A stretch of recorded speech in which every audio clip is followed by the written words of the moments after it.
I want to express my absolute disbelief and shock that Michael excluded one of the greatest tracks ever from his top 3, and I really want to understand why this is. Okay. Yeah, no kidding. That could have been number 2.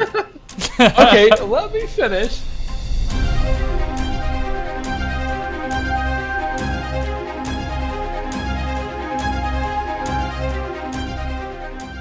All right. And we're back. We are back. And we're back. Number 4. So it's Friday, August 19th. You'll be hearing this on Wednesday, but this Friday, it's like Christmas for audiophiles or music lovers because we have the Rings of Power soundtrack. Season 1 has dropped from Bear McCreary and Howard Shore and, of course, Amazon. So that was super exciting. You'll get a reaction video to that later on. And then we also got a new album from Panic at the Disco. Did we? I missed that one. Perfect, because that's my wife and I's Friday night music is always Panic at the Disco. So I did not know this about you, Robert. Yeah, or about Paula. Yeah. I have corrupted her. I didn't know you guys were whatever they call Panic at the Disco Panickers. Fans. Panickers. That sounds about right in multiple aspects of life. Yeah, my favorite thing with Panic at the Disco is they have so many good ones. It's hard to find a bad one. But if you listen to a compilation of like the best ofs on Amazon or Spotify, it's just a wonderful playlist. It's so much fun. But also for my strength training and enjoyment, Five Finger Death Punch released a new album. So I'm excited to listen to them as well. I love, I don't know the lead singer's name, but his voice is fantastic. You know, my younger brother has told me that you progress in the gym to what you listen to. You start off with like hip hop, and eventually you'll devolve into just death metal. And I'm not quite to that point. So I'm still at the hip hop stage, but and soundtracks as well. Five Finger Death Punch is not death metal. They're certainly a rock though, like. So you're almost to the rock. death metal stage. I'm there. I there. was born at that stage. You gotta get that like Scandinavian, just like black metal eventually. Which actually, the lead singer of such a band is featured in the soundtrack I did this week. So we'll talk about that later. Yeah. Okay. I'm intrigued. Yeah. Michael, you got anything this week? What have you been up to? This week has been just full of writing. So naturally, a lot of soundtrack listening as I write. I was gonna say, have you found any newbies that you haven't reviewed? Any other soundtracks you've discovered along your writing journey? Oh, I was listening to some, because, I'm trying to find very specific moods and basically what we're trying to build here. Yes. And so I was looking for some compilations of specific kind of vibes with superhero type feel. And I was looking for, I think it was like inspiring superhero. And then there's also, I was looking out for one part of my writing, like more tragic superhero. It was just, I was looking for these compilations. It's just funny to me. You could have come to the expert. You could have come to me, Michael. I could have given you so many playlists for superhero stuff. I have playlists on YouTube. I created one for the newsletter. And I even have superhero music compilations that aren't even from movies. They're just epic music that sound like superhero music. So thank you. Well, but now I know. Now you know. Oh gosh. Now I know. Take note, Pixar, for Incredibles 10 to hire Steven on as your music producer. I'll just tell him if it's good or bad. It's like I have no musical talent myself. But it's like no. It sucks. I don't know about this one. They just need to find your soundtrack scores playlist and just stick it on there, just like a sticker. Just like, all right, there it is. Eventually, I'll just have of the perfect score for Incredibles 10. Yeah, is he doing a third one? There's always rumors. One can always dream. Exactly. Maybe he hired Michael Giacchino this time, and Michael Giacchino actually ruined the movie for him, so he scrapped He's like, just gotta redo it, throw it away. Dang, Robert. I was giving a throwback, honoring Michael Giacchino, letting him know that I listened to him. There's still a place in his heart. And that I read Steven's blurbs on the newsletter. Yes. So, speaking of the newsletter, shall we? We shall. Michael had film this week, and I mentioned this in our little tease last week, that you were going to review one that I had seen in theaters before. Indeed. Had not heard the soundtrack individually, but do you want to go with that? What did you review? I reviewed Bullet Train, and this was a fascinating experience listening and then doing some research for my quick take, because I always like to I'll listen and then I'll write a quick take based on my initial impressions, but I also like to do a little research just to see if I find any fun facts or whatnot. And in this case, this was no exception because my first impression was there's tracks in here that are like incredible. I absolutely love. They blew my mind because of how unique they are. Like the opening track, it incorporates like vocalizations almost as to create an ambient texture of the tracks and also some of the melodies, but like vocalizations, not in a way of chanting even. It felt very reminiscent of some of the ways that Squid Game soundtrack uses vocals, but in a slightly more moody way. But then there's other tracks that feel very rock song-esque, and I'm like, oh, it kind of threw me off. I'm like, what is this? It's such a mood shift in the soundtrack. And for that reason, I don't know that I would often re-listen as a whole, but there are certain tracks, I will absolutely add to playlists because I just like them so much. I was going to say, it was under 4. You had a 3.75 on this one.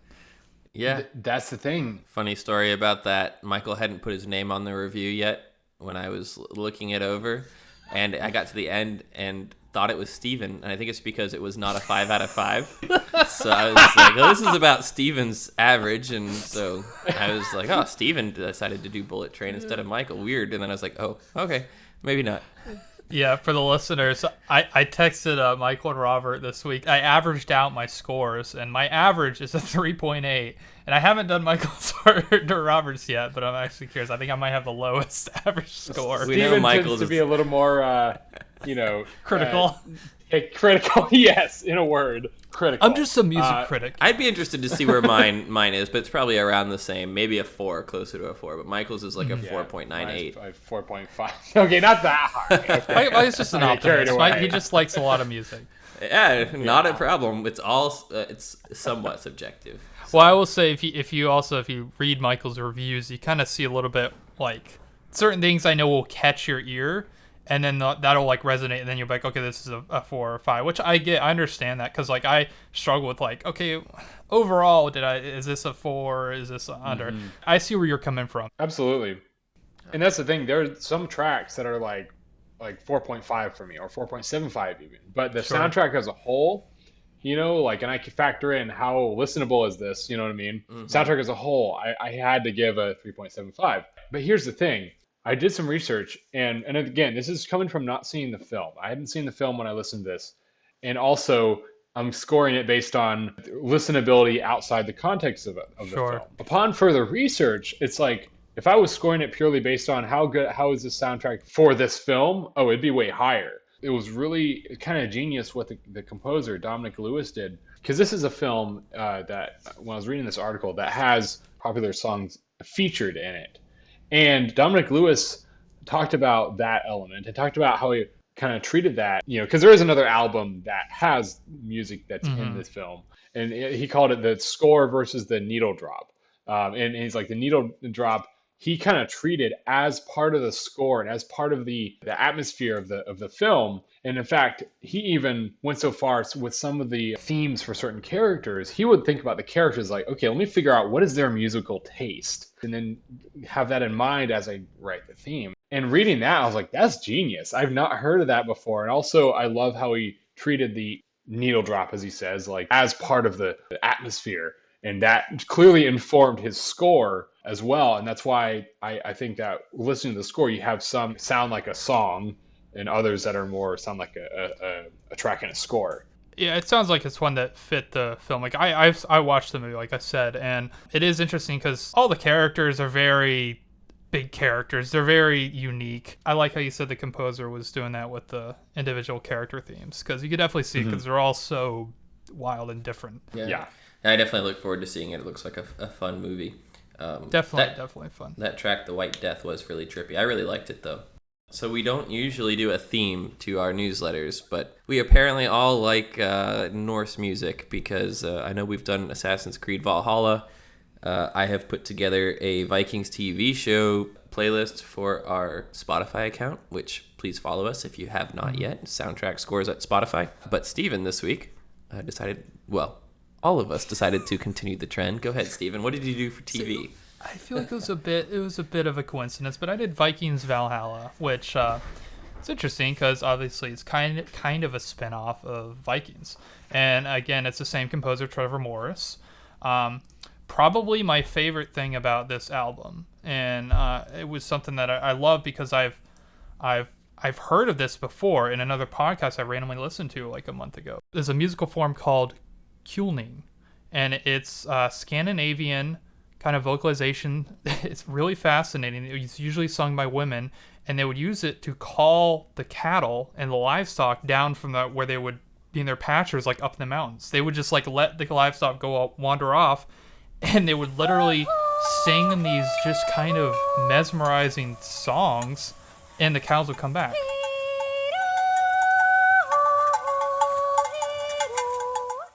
That's crazy. That's so cool. It's beautiful. It's very entrancing in a way. That is really cool. So Trevor Morris included that in the main theme.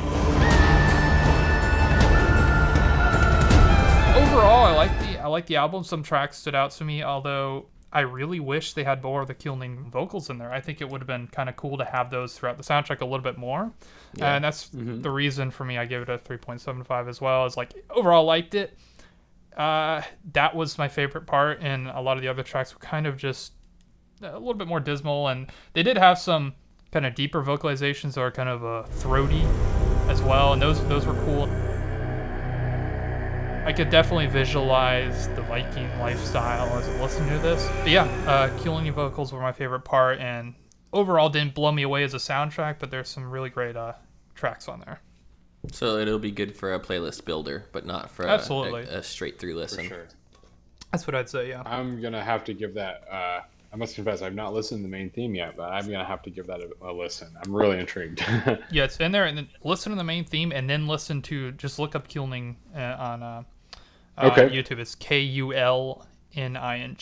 Okay. That's really cool. So cool when they bring the ethnic sort of element to soundtracks to make them feel more authentic, right? Absolutely. So cool. Going off that, Robert, you also did a kind of Viking style soundtrack, and one by the composer of the new Lord of the Rings of Power show, which we reacted to, Bear McCreary. You did God of War. You want to talk about that? Sure. Yeah. Also not as authentic or ethnic sounding as I like my Viking soundtracks, now that I'm spoiled by Assassin's Creed Valhalla, which if you have not heard, please go to, 2 weeks ago's newsletter. But yeah, Bear McCreary, pretty ambient track. Like, it's a good soundtrack. It's the first Norse, so again, the Vikings of the God of War games, which I have not yet played, but I plan to. I hear God of War is excellent. It came out in 2018. But this one just had more of a blockbuster sound to it. I know from an article I read, an interview with Billboard, he really did put a lot of effort into trying to make it authentic. He visited Iceland and had an Icelandic choir do a lot of the singing, which is one of the best parts of the soundtrack. And they sang in Old Norse, which is pretty similar to Icelandic from what I understand. So he wanted to make sure that the choir would get the pronunciations right. So he wouldn't just give them the words and then have a bunch of people who don't know what they're talking about pronounce everything wrong. So that was really cool. But it just wasn't consistent enough. So you get moments that are like, oh, this is very Norse. And then you're like, oh, this could be like, I don't know, a Marvel movie sound. Right. Unfortunately. So that's why I also... Did we all give our quick takes 3.75s out of 5? Oof. We did. Pulling a page from Steven's book here. Yeah, we all did. Wow, rubbing that's off on you guys. Crazy. Okay, so apparently that's our standard rating for it's good but not good enough. I mean, it's above average. It's well above average, in fact. Average would be 2.5, which I don't think we scored anything. But I feel like with these kind of ratings, like 3 is like really average. I don't know why, but it's the same on Untapped. When I rate beer, it's like if I give something a 3, it's like, this is so average, I'm never going to try it again. Yeah, I'd say, not to throw shade, but a lot of Marvel scores might be a 3. Yes. Some of them more so than others. Yeah, if we're rating you below 3, like, it's time Come on, to get step a up new your day game, job. Michael Giacchino, Yeah. I haven't rated Michael Giacchino I know. Well, you know what? Jurassic World may have been a 3 out of 5. I think it was higher, though. I think it was at least 3 of 5. No, I think you've given pretty average scores, Sam. I don't think you've gone too low. Because a wonderful composer, just some of his later stuff. He's busy. What can we say? One of the most interesting things that I found, though, with God of War was the theme was cool but disappointing because it was definitely hummable. It was very much like a kind of...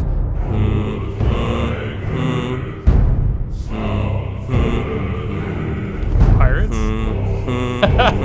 And then he goes, hi there. It's the skeleton pirate theme, which I linked to in the newsletter.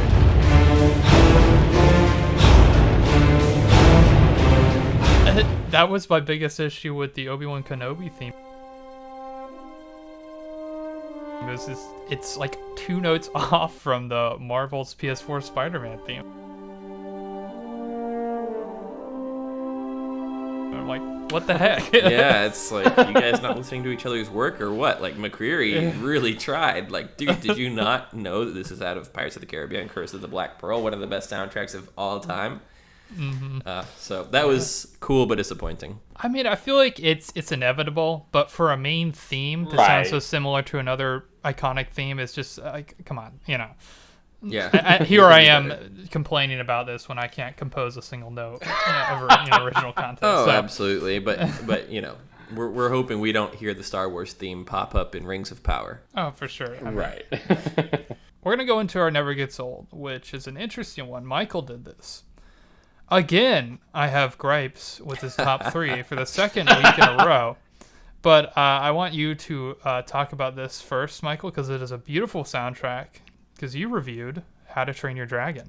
This is by far one of my favorite soundtracks of all time. Honestly, I wrote my review on it, and I'm like, I cannot do it justice. It's so beautiful, and it contains one of my favorite, like one of the most beautiful tracks I've ever heard. It also, going with our Vikings theme this week, it does it incorporates some sounds that feel very Nordic. Mm-hmm. Oh yeah, phenomenal. Yeah, the thing I love about this score is, once again, it employs a main theme that is very hummable, and also it's broken down to its core. It's very simple, which always seems to make for the most memorable themes, and also lends to a theme carrying very well in both a soft, simple version and also a big epic version. Absolutely. Like, there's moments where the theme is just a solo violin or a solo piano. It's beautiful. And then also, like, just this soaring epic orchestra. And both of them are equally as incredible in different ways.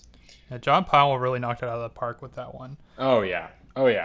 It's funny. I was trying to find some interviews with him about this score, but I could only find interviews with him about later installments. But he was talking about scoring the sequels. Mm-hmm. Like, the question was, how do you keep the same fingerprint but also bringing a new, fresh take to it?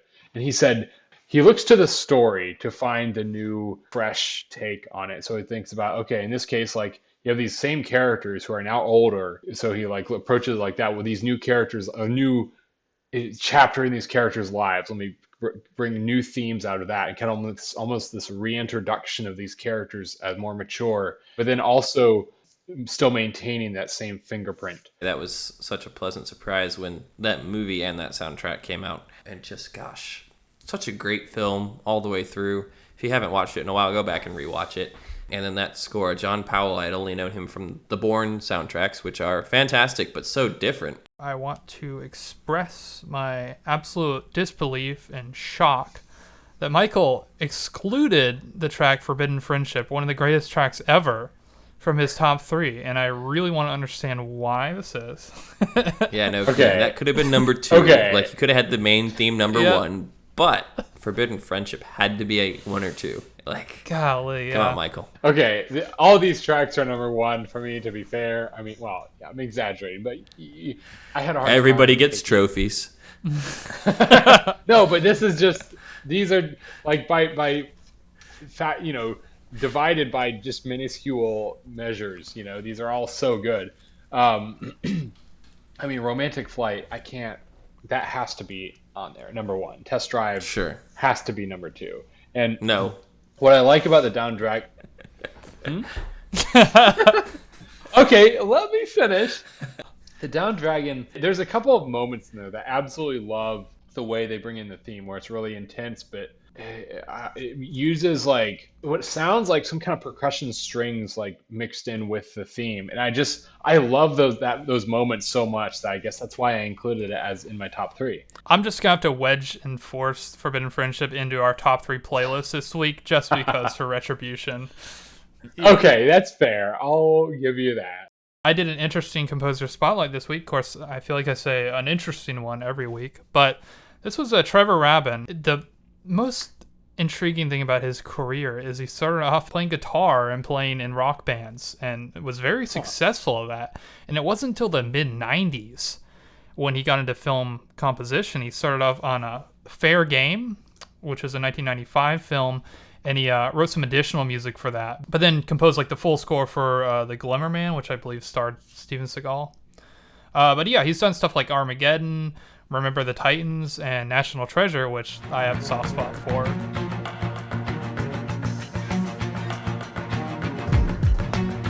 He's gone on to have quite an impressive film career after having become a rock star, and he still plays, all kinds of music as well. Yeah, he was an interesting one. I don't know a lot about him, so I appreciate you writing up on him, Steven. Armageddon was one of those. It's actually a really good theme.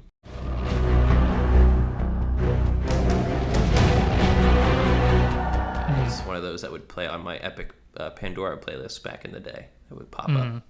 Great music. So he's very talented.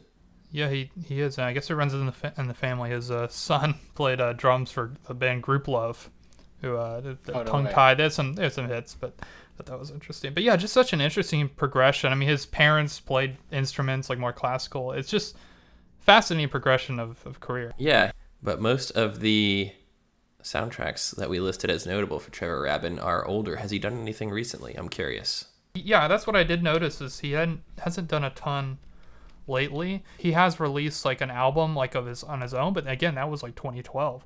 So yeah, I don't know if he's just kind of taking it easy now or what. Yeah, I mean, he's done a couple TV shows, but yeah, he hasn't been as active lately, I guess. I don't know. All right, for lack of a better name, we're around to guess that track again, right? Guess that track. If you can write in at contact@soundtrackscores.com and let us know what this section should be called. Yes, please. Or tell us in our newsletter.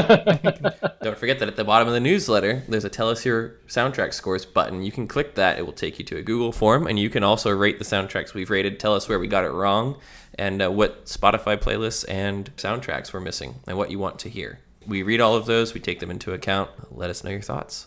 Yeah. So Michael is in the hot seat this week. I sent him a track, and obviously does not know what this is. And we're going to see how fast he can guess this. I want to see if he can beat my record, but let's just see how Michael does. So, Michael, whenever you're ready. All right, let me open this up, and I'll give a countdown. 3, 2, 1. Oh, man.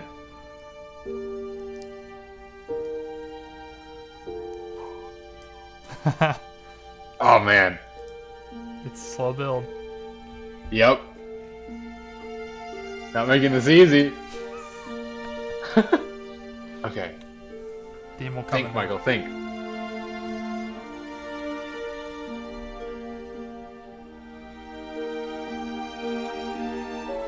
Oh, is that Spider-Man? Yeah. It's Toby.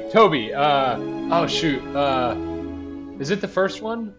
It is the second one, actually. Second one. Okay. Yeah, I gave you a really tricky one. Oh, you were crafty.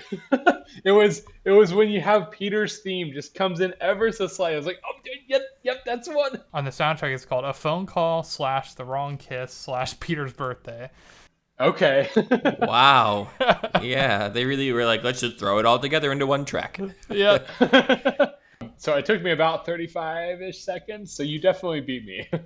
But I gave you a tricky one. It came in later. There. All right. Well done, Michael. All right, well, I think that about wraps it up. We covered everything. Cool. This was fun. Thanks, guys. Yeah, this was fun. Thanks for listening, everyone. Once again, if you like this, make sure to give us a like on YouTube. Subscribe to our YouTube channel where we have these podcasts each week. We're going to be posting little clips from them.